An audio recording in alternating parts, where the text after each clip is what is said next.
හත්වන දවසත් ගෙවි ගියා. ඔබ සැමට භාවනා කිරීමට ඉතිරිව ඇත්තේ දින 3යි.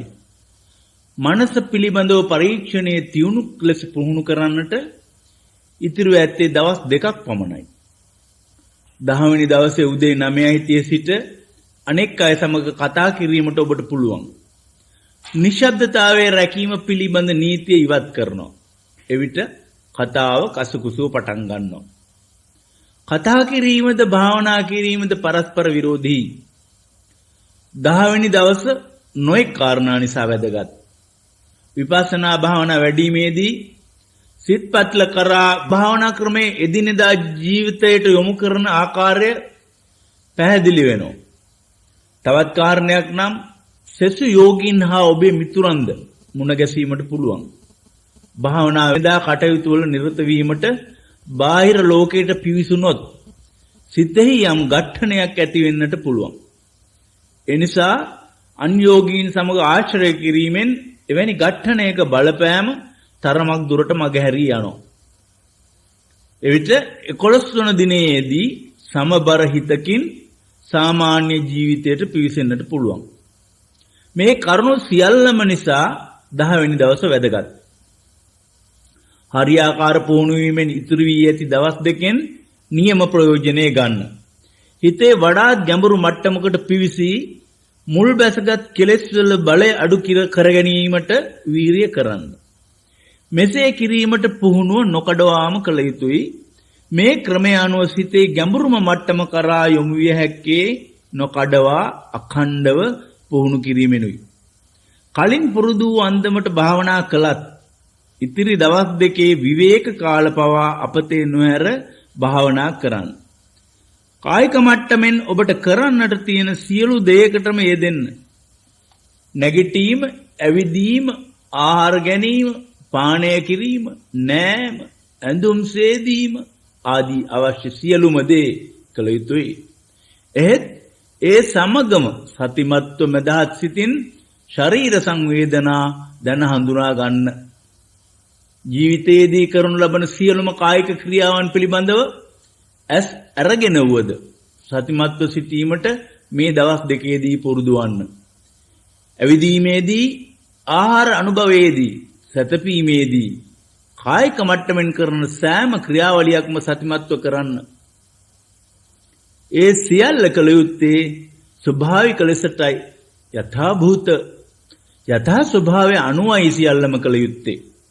ඇවිදීම, ආහාර අනුභවය ආදී සියලු දෙයක්ම ස්වභාවිකව කරන අතර ඒ කෙරෙහි සම්පූර්ණ සත්‍ය සිහිය යොදන්න. කායික සංවේදනා කෙරෙහිද අවධානය යොමු කරන්න. සතිපට්ඨාන සූත්‍රයේ මෙසේ සඳහන් වෙනවා.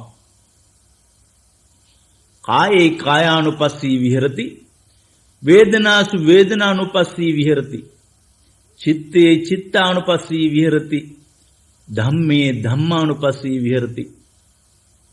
කය ගැන, ශරීරය ගැන සත්‍ය ස්වභාවය හඳුනා ගන්න. වේදනාව යනු ශරීරයේ මතුවන කුමන හෝ සංවේදනාවක්, දැනීමක් දැන ගැනීමයි. සිතේ ස්වභාවය හඳුනා ගන්න. ධම්ම හෙවත් සිතේ මතුවන කුමන හෝ ධර්මතාවයක් ඒ අනුව දැනගන්න. මේ අංග 4 සතිපට්ඨාන භාවනාවට අඩංගුයි. තවද විස්තරාත්මක ලෙසට කායේ කායානුපස්සී විහෙරති, ආතාපි සම්පජානෝ සතිමා විනය්‍ය ලෝකේ අවිජ්ජා දෝමනස්සං. ආතාපි anu දැඩි උත්සාහයයි, කෙලෙස් තවන වීරියයි. කෙනෙක් පුහුණු කළ යුත්තේ දැඩි මහන්සියෙන්, වීරියෙන්. සිතේ අවදිභාවය වඩමින් තියුණු සතියකින් උපේක්ෂාවද දියුණු කිරීමෙන් උපරිම ප්‍රතිඵල ලබාගත හැකි. සතිමා යනු සිහියෙන් යුක්තව සිටීමයි. සතිමා යන වචනය නිතරම සම්පජානෝ යන වචනය සමගයි යෙදෙන්නේ. කයද එහි මතුවන වේදනාද, සිතද සිතෙහි මතුවන ධර්මතාද නිරීක්ෂණයේදී සෑම අවස්ථාවකම ආතාපි සම්පජානෝ සතිමා යන වචනයේ යෙදෙයි. සතිමා යනු ඒ මොහොතේ ස්වභාවය මත සිත පිහිටුවීමයි. එහෙත් සම්පජානයෙන් තොරනම් එවැනි සත්‍ය පූර්ණ දැකීමක් නෙවෙයි. සම්පජානෝ යනුවෙන් අදහස් වන්නේ සම්පූර්ණ නාම රූප પરම්පරාව ප්‍රඥාවෙන් වටහා ගැනීමයි.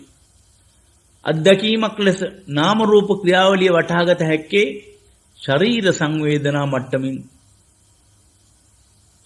ශරීර සංවේදනා කයට පමණක් නොව සිතටද සම්බන්ධයි. ශරීරයේ සංවේදනා හඳුනා ගැනීමේ ශක්තියක් නැහැ. මල සිරුරකට මෙන්ම අප්‍රාණික වස්තුන්ටද භෞතික සියලු දෙයකටමද යම් මට්ටමක වෙනස් වීම ඇති වෙයි. ඒවායේ නිරන්තරයෙන්ම යම් ක්‍රියාවලියක් සිදු වෙයි. ඕනෑම ප්‍රාණියෙකුට සම්බන්ධ වන හිතකටයි සංවේදනා දැනගන්නට හැකිවන්නේ. සිතට අයත් වන කොටස් හතර විඥාන සංඥා වේදනා හා සංඛාරයි. විඥාණයෙන් දැනගන්නවා, සංඥාවෙන් නම් කොට හඳුනා ගන්නවා, වේදනාවෙන් යම් වින්දනයක් ඇති වෙනවා, සංඛාර නම් ප්‍රතික්‍රියා දැක්වීමයි. මෙලෙස සිතෙහි කොටසක් වන වේදනා මගිනුයි ශරීර සංවේදනා හඳුනා ගන්නේ. මේ අනුව ශරීර සංවේදනා සිත කය දෙකටම සම්බන්ධයි. සංවේදනා මතුවන්නේ ශරීරයේයි, ඒ හඳුනාගන්නේ සිතයි. ඒ නිසා නාම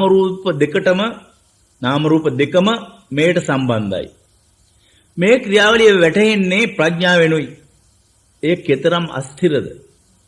ශරීර සංවේදනා මට්ටමින් මේ නාම රූප ක්‍රියාවලිය ඉතා පැහැදිලිව වටහා ගැනීමට පුළුවන්. සංවේදනා නිරන්තරයෙන්ම ඇති වී නැති වී යනවා. අනිත්‍ය ස්වභාවය ගෙනහැර පානවා. මේ අනිත්‍යතාවය වැටහීම බුද්ධියට අසු කරන දෙයක් නෙවෙයි.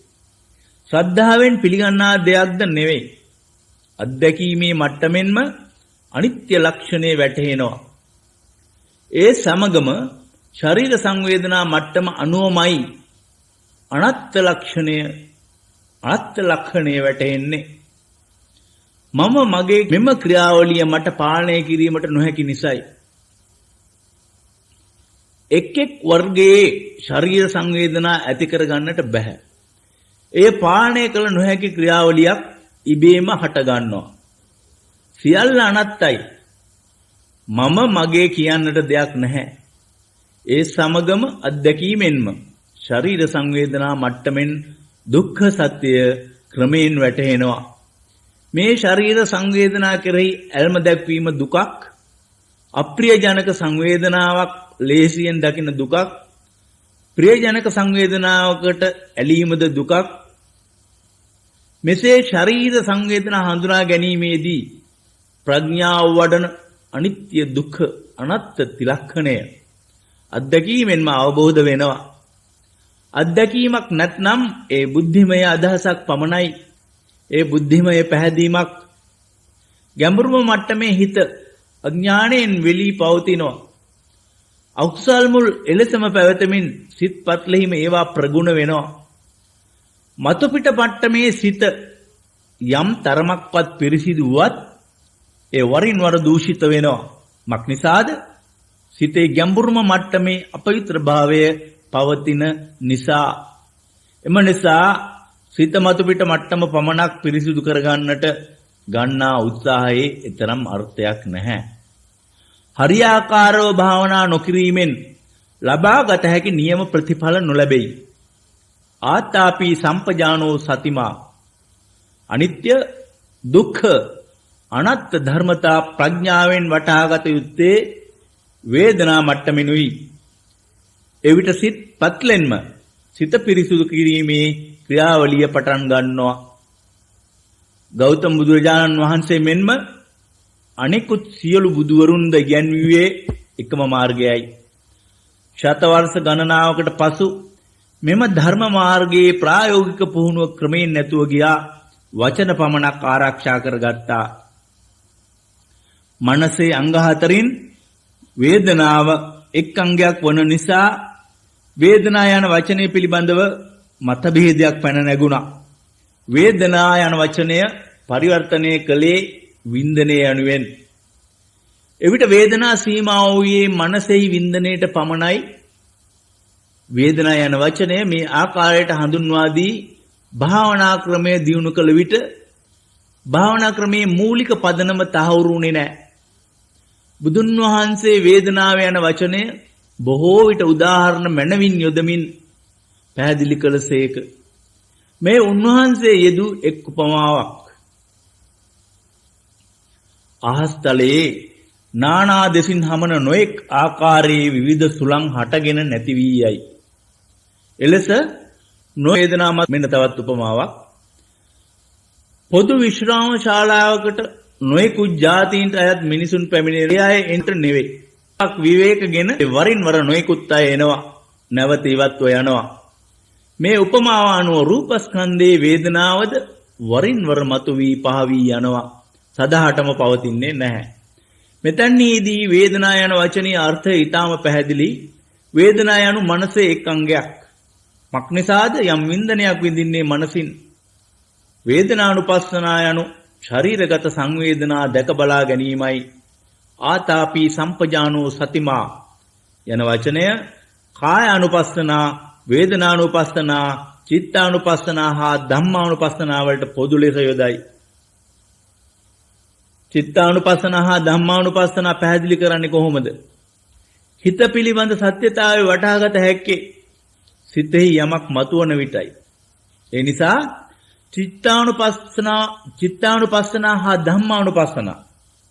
චිත්තානුපස්සනා හා ධම්මානුපස්සනා එකිනෙකට සම්බන්ධයි. සිතෙහි මතුවන සිතුවිලි සමුදාය එකින් එක හඳුනා ගැනීම නෙවෙයි කල යුත්තේ.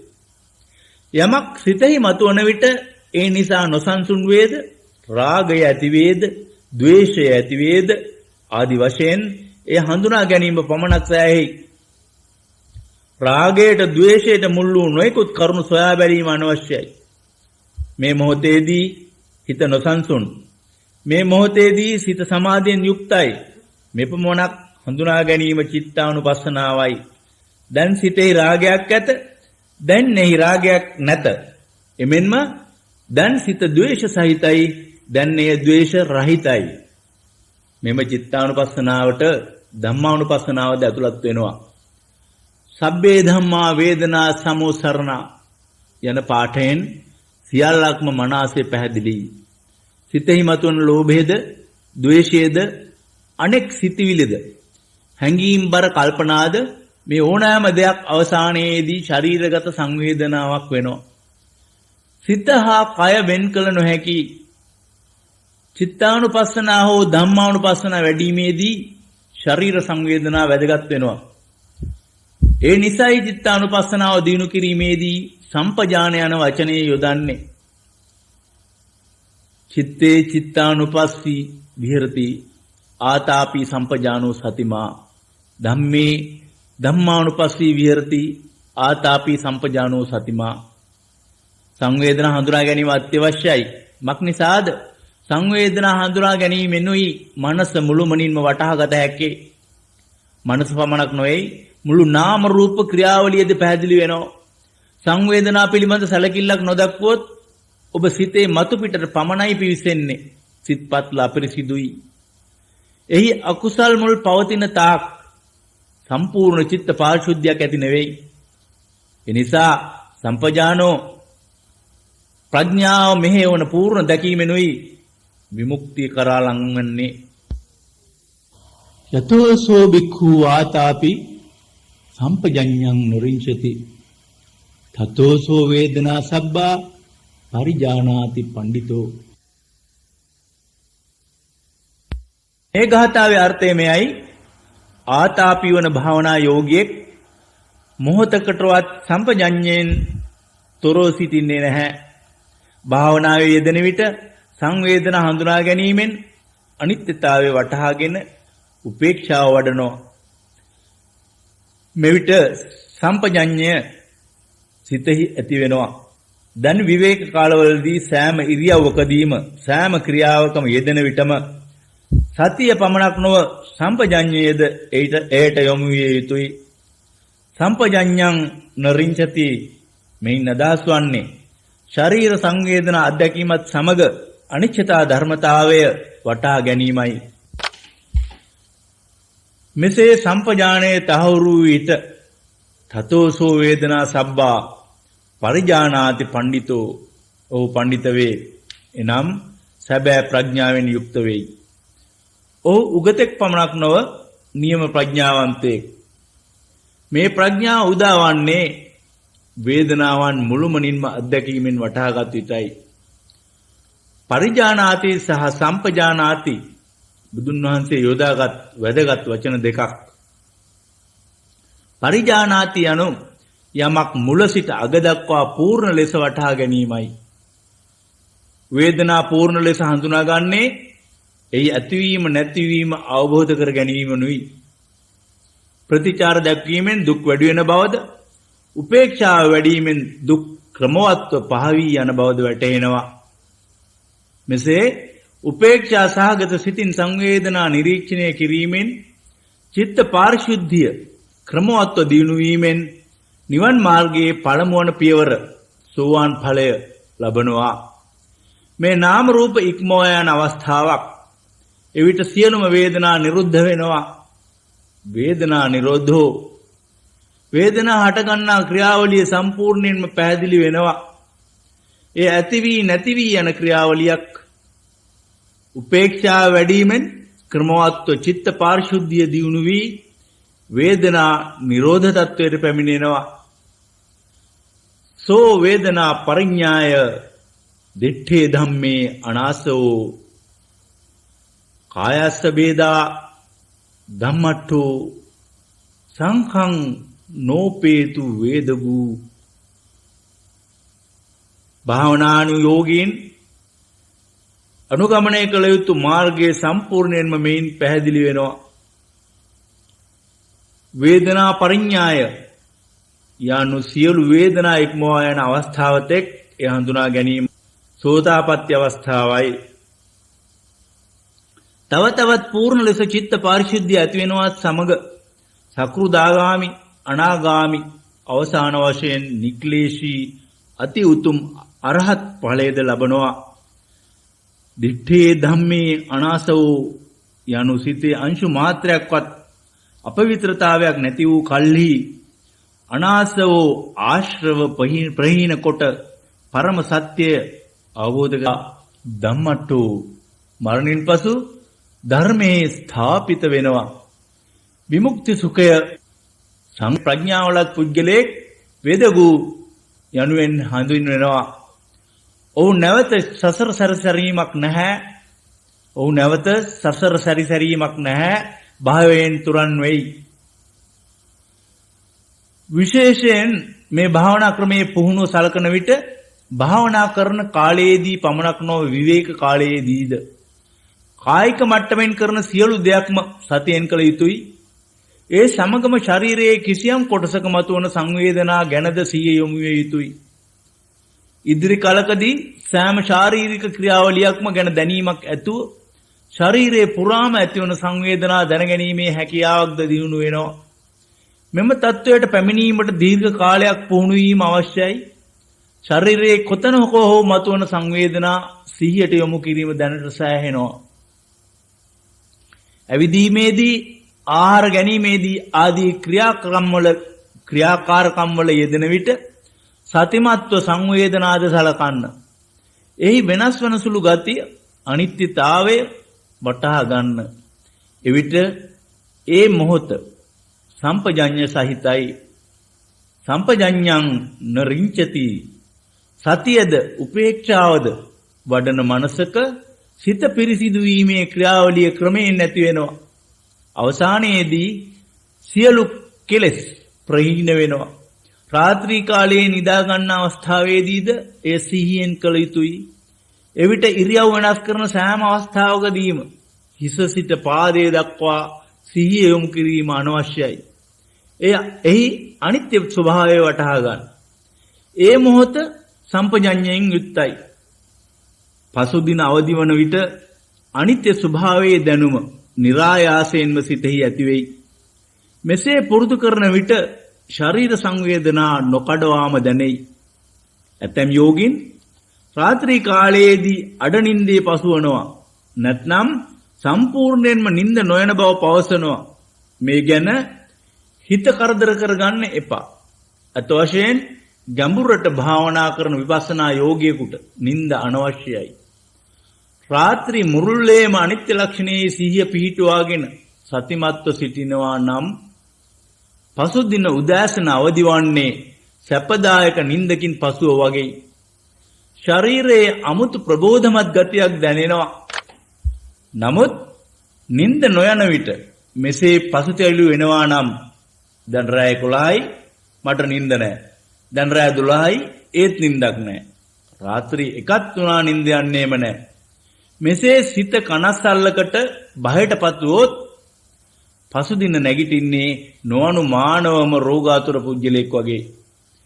එසේ නොකොට සංවේදනා හඳුනාගෙන උපේක්ෂාව වඩනවා නම් අනිත්‍යතාවයේ වඩනවා නම් සිතට හා ගතට සැහැල්ලු භාවයක් සුවයක් දැනෙනවා. මෙයයි සිතර දෙන අනර්ග විවේකය. රාත්‍රී කාලයේදී නොනිදා වාඩි වී භාවනා කරන්න යන්න එපා. නිදාගන්නේ නැතුව භාවනාවෙම යෙදීමට අදිෂ්ඨාන කිරීම එක් අන්තයකට යෑමක්. නිදිමත ගතිය ස්වභාවයෙන් ඇති වෙනවා නම් එහි වරදක් නැහැ. නිින්ද නොයන අවස්ථාවලදී සිතෙහි සතිය හා උපේක්ෂාව වඩවනවා නම් සිතටත් ගතටත් එයින් විවේකයක් ලැබෙනවා.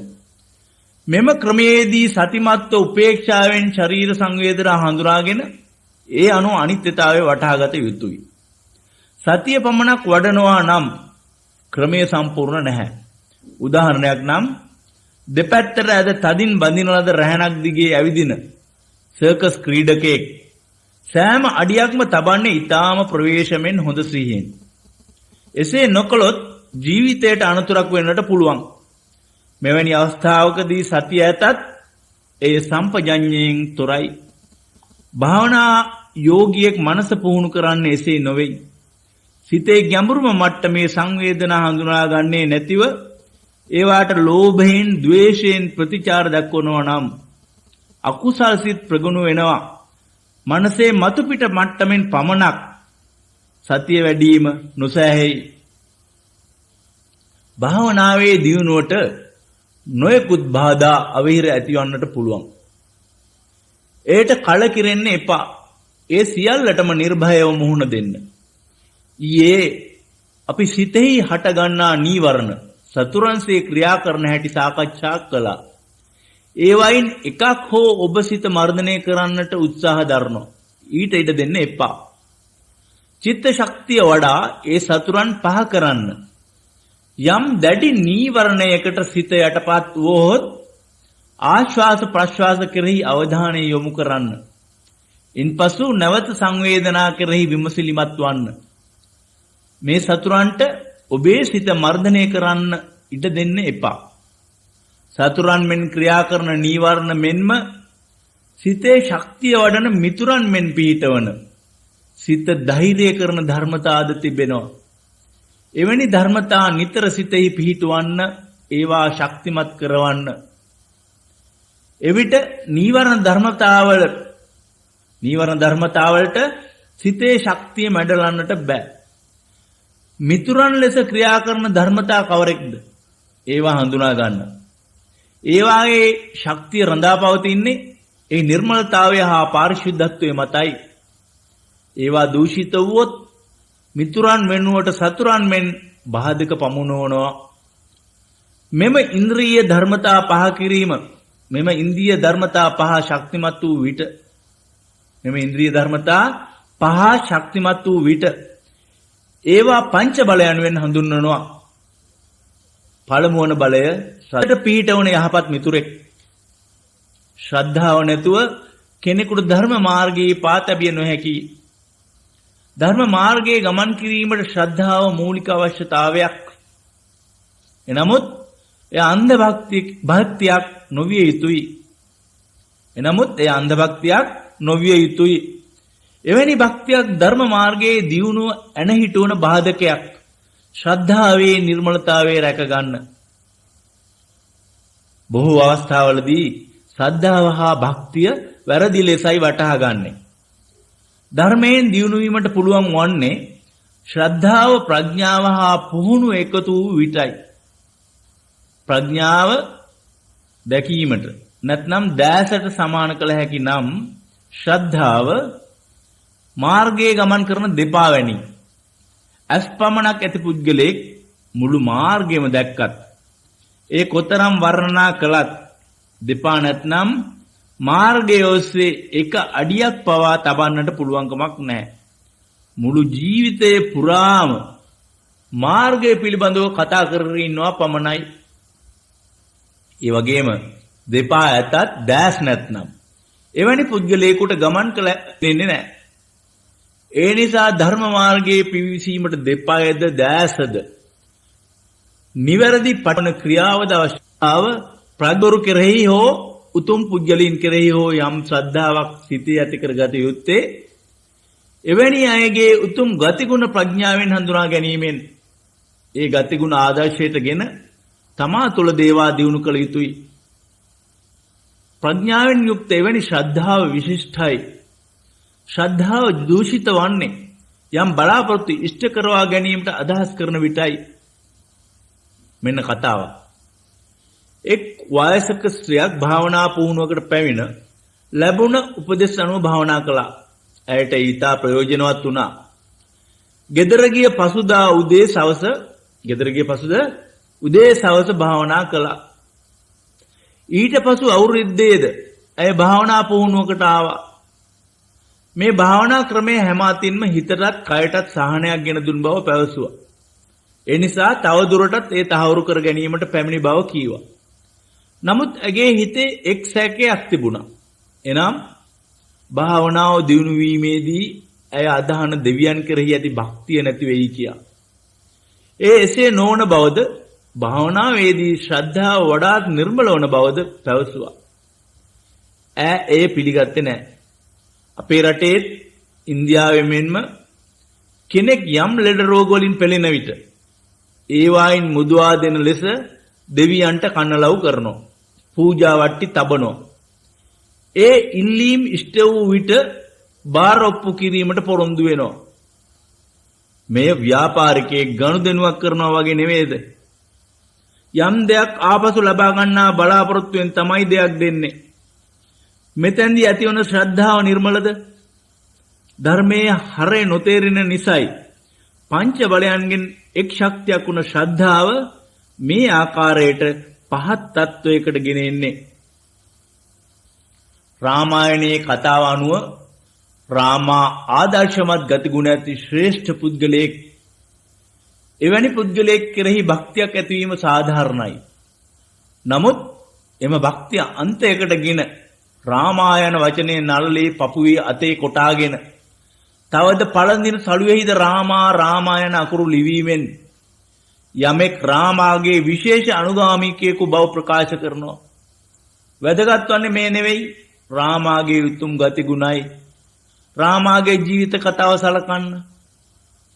රජුගේ වැඩිමහල් පුත් වූ ඔහුට කිරුළ හිමි විය යුතුව තිබුණත් පිය රජුගේ තීරණයක් අනුව ඔහුගේ බාල පුතාට රජකම පැවරුවා.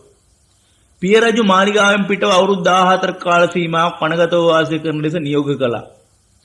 තම පියා හෝ බාල සහෝදරයා කෙරෙහි කිසිම වෛරයක් ක්‍රෝධයක් සිතේ ඇති නොකර මේ නියෝගය පිළිගත්තා. ඔහුට ඇති වූයේ මෙවැනි සිතුවිල්ලක්. මගේ බාල සහෝදරයාට රජමාලිගාවේ සියලු සම්පත් ලැබේවා. මම වනගත ජීවිතයට සතුටින් යන්නම්.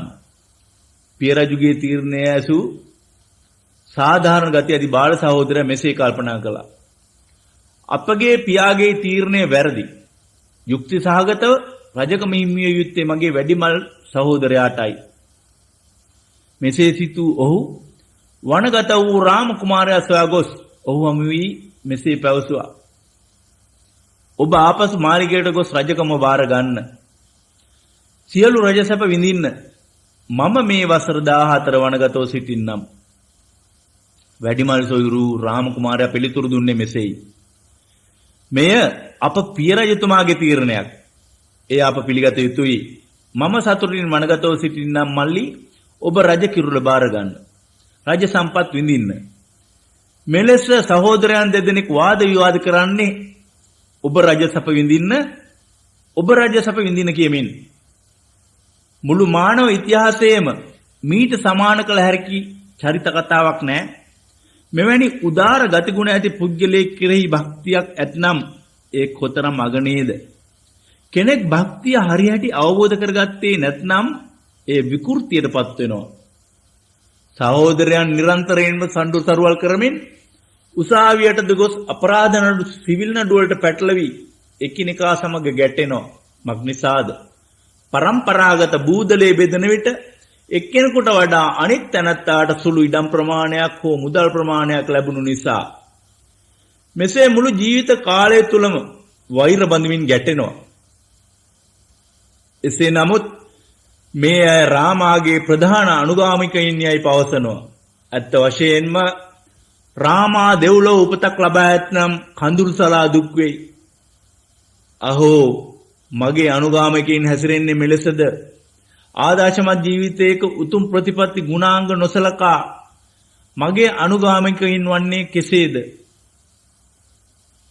දෙවියන් විසින් මිනිසාව මවන ලදයි අදහසක් ඇතත් ඇත්ත වශයෙන්ම මිනිසා තම ගතිගුණ අනුරූප කරමින් දෙවියන් මවයි.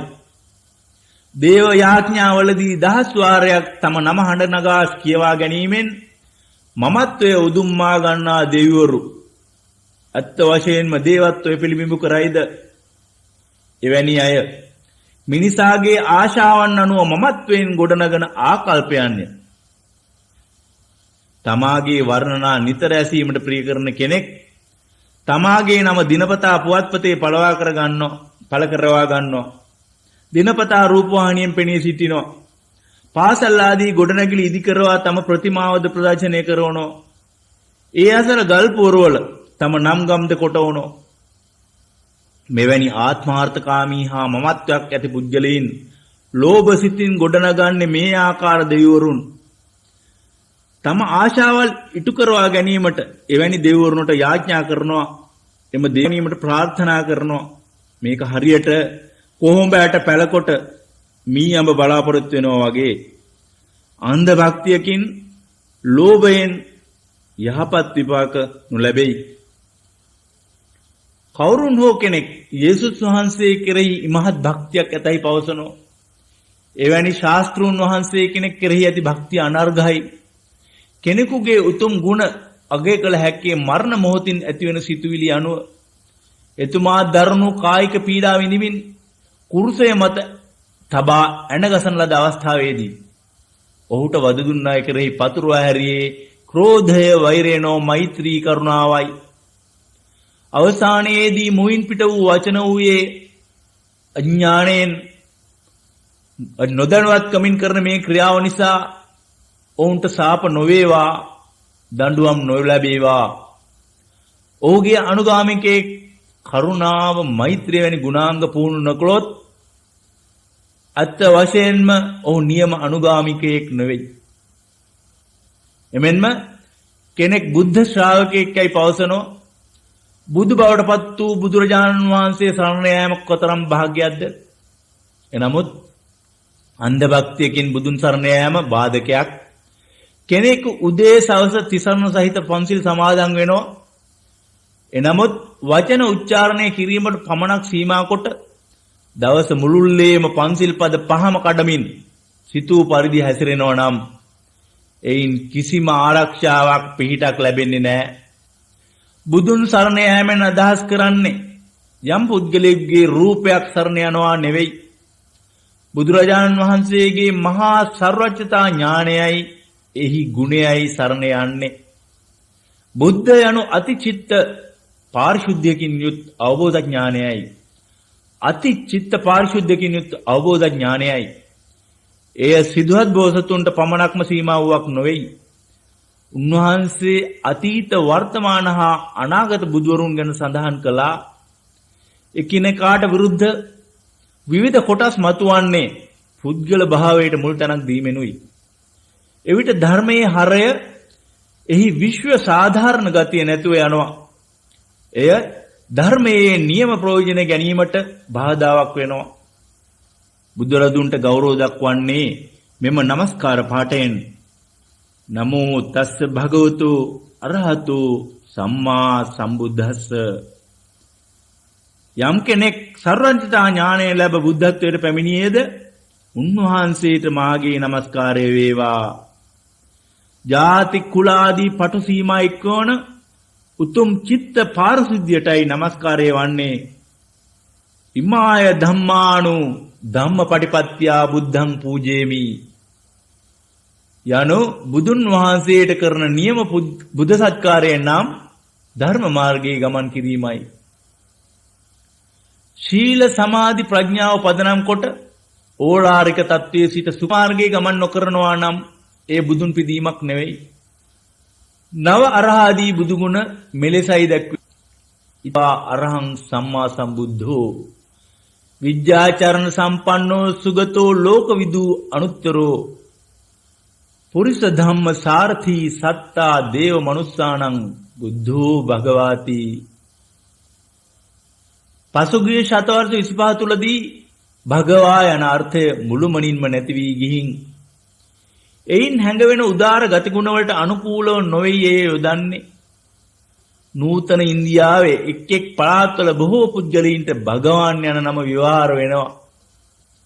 අතීතයේදී භගවාන් යන වචනේ විවහාර වූයේ රාග, ద్వේෂ, මෝහ යන සියලුම කෙලෙස් නසා විමුක්ති සුඛය ලබාගත් උදාර කෙනෙකුටයි. අරහං යන වචනය මෙලෙස පැහැදිලි කරන්නට පුළුවන්. අරි යන්නේ අදහස් වන්නේ සතුරන්, හං යනු නැසීමයි. බාහිර පුද්ගලයන් නොව සිතේ පවතින අකුසල් සතුරන් ලෙස ක්‍රියා කරයි. සිතෙහි අභ්‍යන්තරගත අකුසල් නැසන කෙනෙක් අරහං වේ.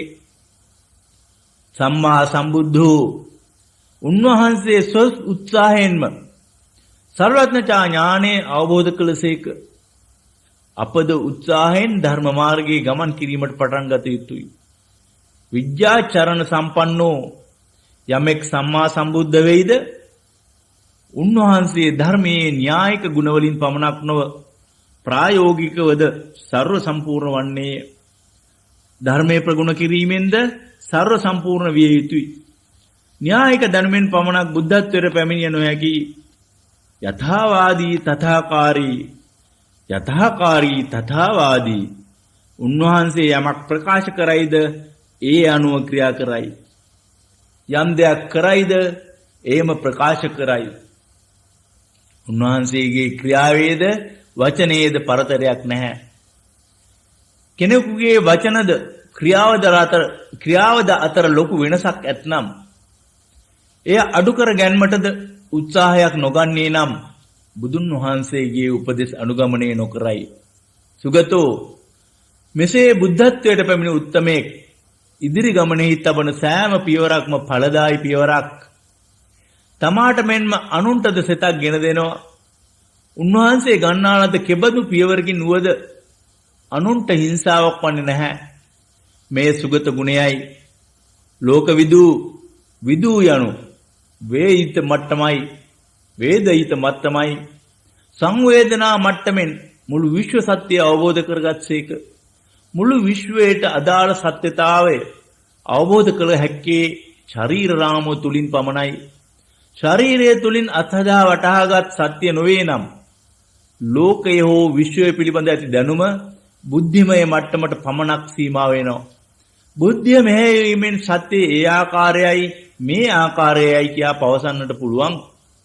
නමුත් අත්දැකීමෙන් මේ දැනුම ලබා ගන්නට නම් ශරීර සංවේදනා දැනගත යුතුමයි. අපිද උන්වහන්සේ ආදර්ශයටගෙන ක්‍රමයෙන් පුරුදු කොට සියලු දුකින් මිදීමට වීරිය කළ යුතුයි. සිද්ධාර්ථ අවසානෝ අවුරුදු 35 දී බුද්ධත්වයට පැමිණ පුරා අවුරුදු 45ක්ම දිවා රාත්‍රී නොතකා ලෝකානුකම්පාවෙන් දෙවි මිනිසුන්ට සේවය කළසේක. ධර්ම මාර්ගයේ දියුණුවන පුද්ගලයෙක් ක්‍රියාශීලී වෙයි, ප්‍රතික්‍රියා නොකරයි. එවැනි ජීවිතයක් වැඩදායකයි, සාර්ථකයි. බුදුරජාණන් වහන්සේ මුළු ජීවිතයම කැප කළේ සේවය කිරීමටයි. රාත්‍රී කාලයේදී උන්වහන්සේ පැය 2කට හෝ 3කට වඩා සැතපුණේ නැහැ. එසේ සේවයේ යෙදුනේ කිසිම කෙනෙකුගෙන් කිසිම ලාභ ප්‍රයෝජනයක් බලාපොරොත්තු වෙන්නේ නෙවෙයි. උන්වහන්සේට තමාගේ නාමයෙන් යම් අනුගාමික පිරිසක් ඇති කිරීමට උවමනාවක් වියත් නැහැ. තම නමින් ආගමක් පිහිටුවීමට දුවමනා වුනේත් නැහැ. සර්වඥතා ඥානේලත් සියලු ආශාවන් තුරන් කළ පුද්ගලයෙකුට එවැනි අදහස් ඇති වෙන්නේ නැහැ. ලෞතුරා ධර්මයෙන් දුකින් පෙළෙන අය දුකින් මුදවයි. මේම ධර්මයේ පතුරවන්නේ අනන්ත කරුණාවෙන් සහ මෛත්‍රියෙන්. අපිද කරුණා මෛත්‍රී සහගත සිතින් පරාර්ථකාමී සේවයේ සුළු වශයෙන් හෝ යෙදෙනවා නම් බුද්ධං සරණං ගච්ඡාමි ආදී තිසරණ පාඨ අර්ථවත් වෙනවා. එසේම කෙනෙක් ධම්මං සරණං ගච්ඡාමි කියා ධර්මයේ සරණ කොට යනවා. ධර්මය යම් කොටසකට සීමා නොවේ. එය නිර්මල වන්නේ විශ්වීය වන නිසයි. ධර්මයේ ਸਰව සාධාරණ ලෝක නීතියයි. ධර්මයේ සරණ යෑමේ ගැඹුරුම අර්ථය සෑම මිනිස් කොට්ඨාශයකටම පොදුවන ਸਰව සාධාරණ සීල සමාධි ප්‍රඥාවෙහි පිහිටවීමයි. බුදුන් වහන්සේ නිර්මල ධර්මයේ අංග මෙසේ ප්‍රකාශ කළසේක. ස්වාඛාතෝ භගවතා ධම්මෝ සන්දිට්ඨිකෝ අකාලිකෝ ඒහි පස්සිකෝ ඕපනයිකෝ පච්චත්තං වේදිතබ්බෝ විඤ්ඤූහීති.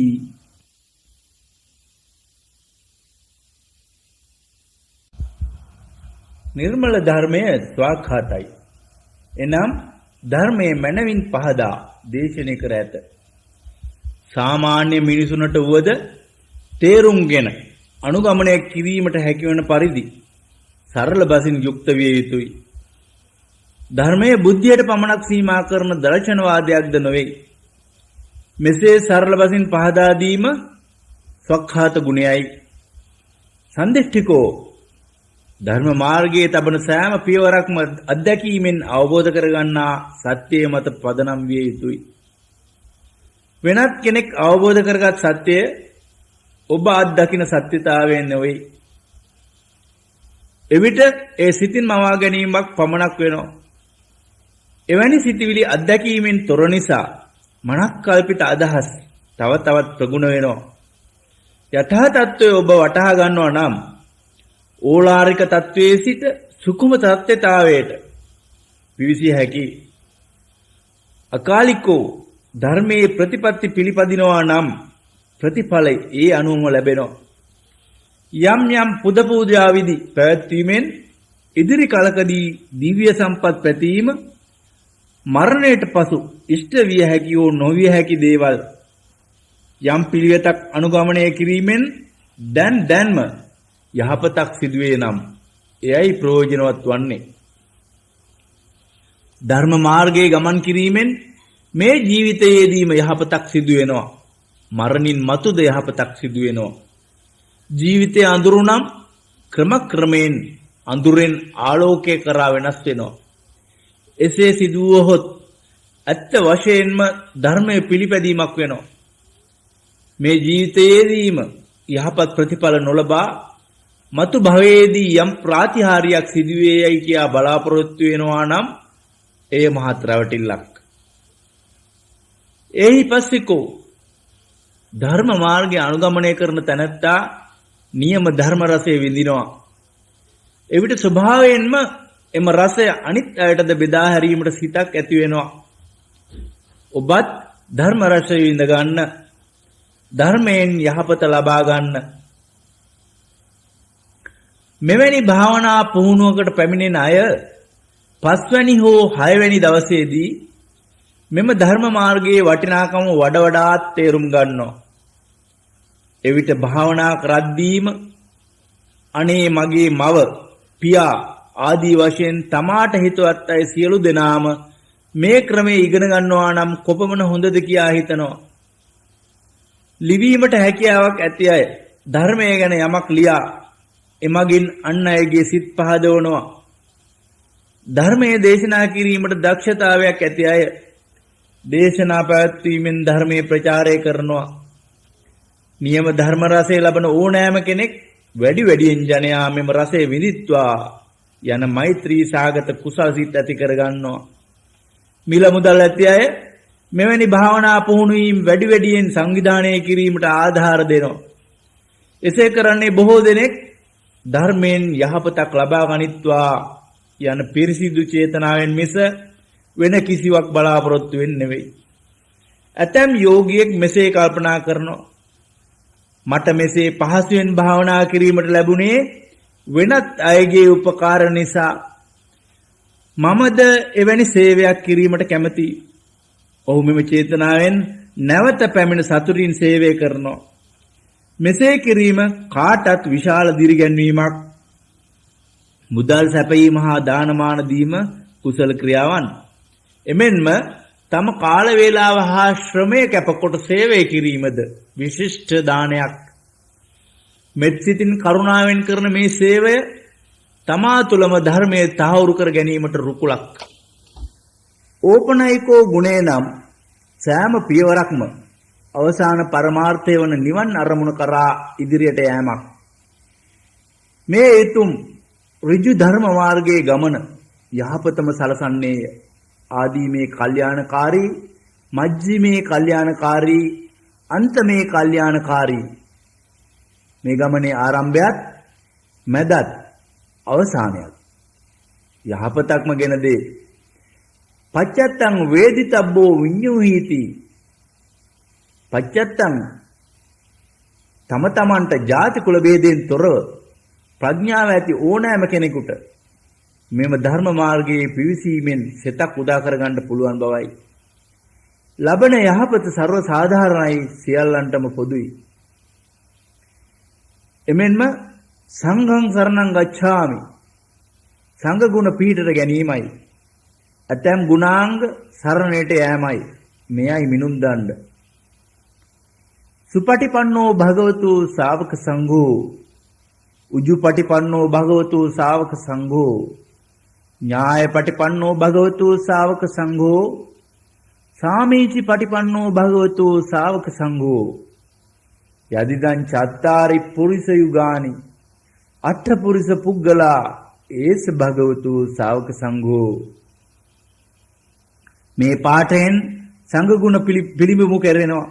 ඕනෑම තරාතිරමක කෙනෙක් මෙම චිත්ත විසුද්ධි මාර්ගයේ හරියාකාරව ගමන් කරනවා නම් අඩු වශයෙන් සෝවාන්, සක්‍රුදාගාමි, අනාගාමි, අරහත් යන මාර්ගඵල අතුරෙන් එකක්වත් ලබා ගන්නවා, නිවන් සාක්ෂාත් කරනවා. මෙවැනි මාර්ගඵල ලාභී උතුම් පුද්ගලයනුයි මෙවැනි මාර්ගඵල ලාභී උතුම් පුද්ගලයනුයි බුදුරජුන්ගේ මෙවැනි ආර්ය පුද්ගලයන් දැකීම සිත පහදයි, ධර්ම මාර්ගයේ පිවිසීමට ඉදිරියැන්වීමක්. එබඳු පුද්ගලයන් දැකීමද ශ්‍රද්ධාවෙන් සරණ යාමද අවශ්‍යයි.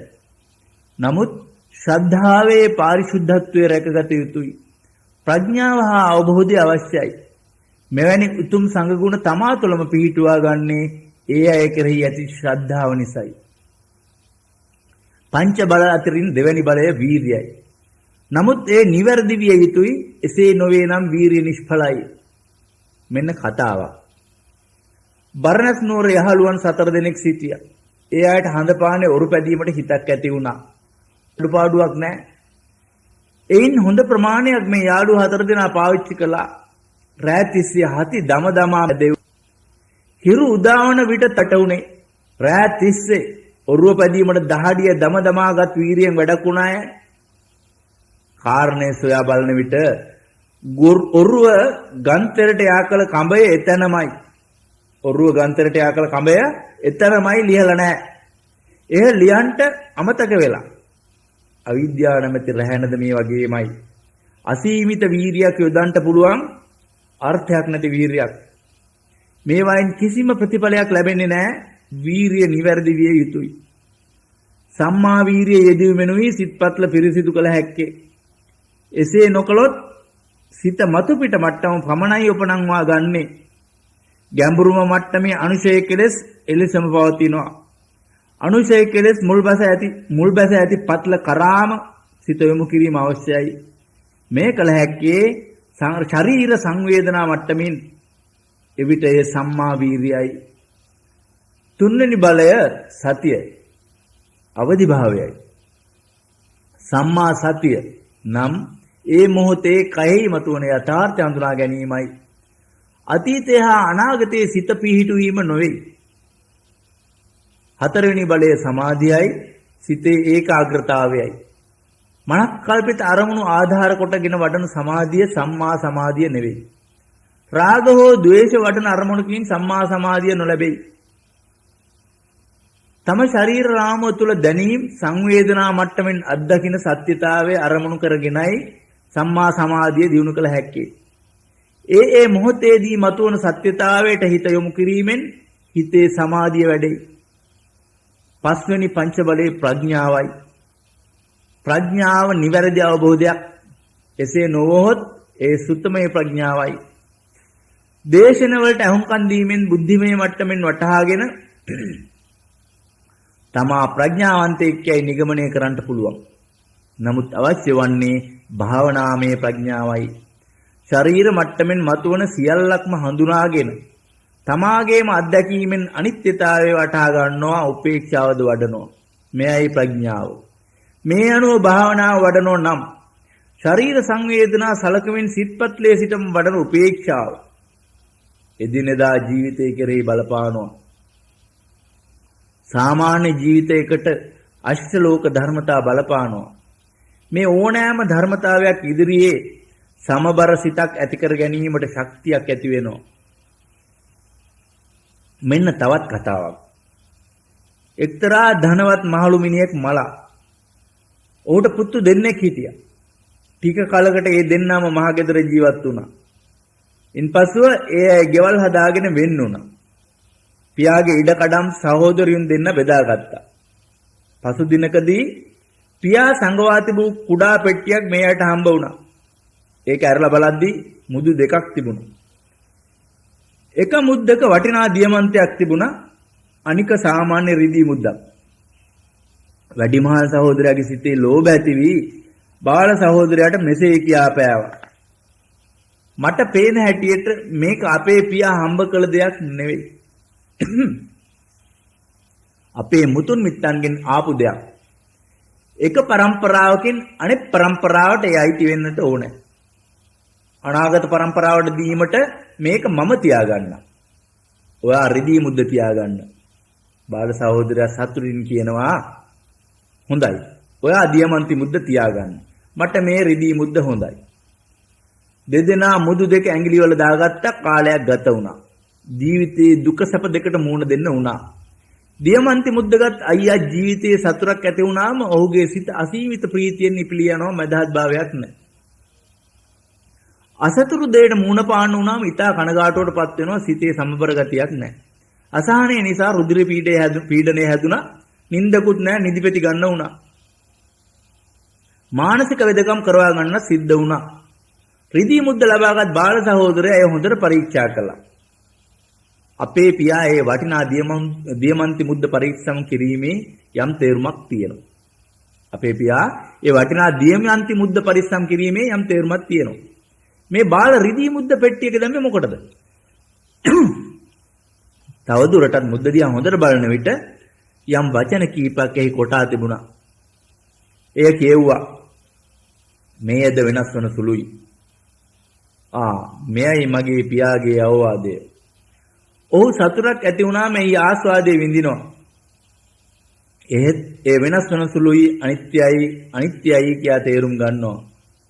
මම දැනගෙන හිටියානේ මේ වෙනස් වන බව. ඒක එහෙම වුණා. ඉතින් මොකද? මෙසේ ඔහු සිතේ සම්බර ගතිය නැති කරගත්තේ නැහැ. අසතුටක් දුකක් ඇති වුණාම ඒද වෙනස් වන සුළුයි කියා හිතා ගන්නවා. හිතේ මධ්‍යස්ථ භාවය නැති කරගන්නේ නැහැ. ජීවිතයේ සෑම අවස්ථාවකම දුක සැප ඉදිරියේ මේද වෙනස් වන සුළුයි කියා දැනගන්නවා. සිතේ ඇති වෙන්නේ උපේක්ෂාව පමණයි. මෙවැනි උපේක්ෂාවක් තම ජීවිතයේ සුළු වශයෙන්වත් වඩන්නේ නම් මෙයයි ඔබේ ප්‍රඥාව, ඔබ විසින්ම වඩන ප්‍රඥාව. මේ ආකාරයෙන් තමා ගැනම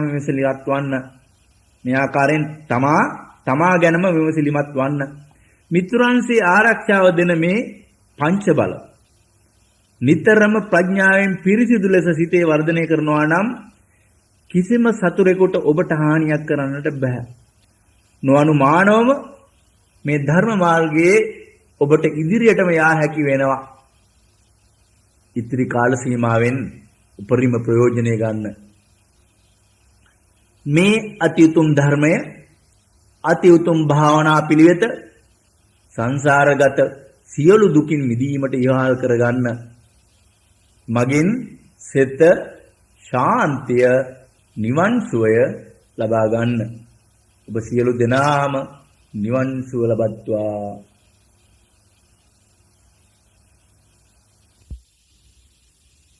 භගවතු සමංගලං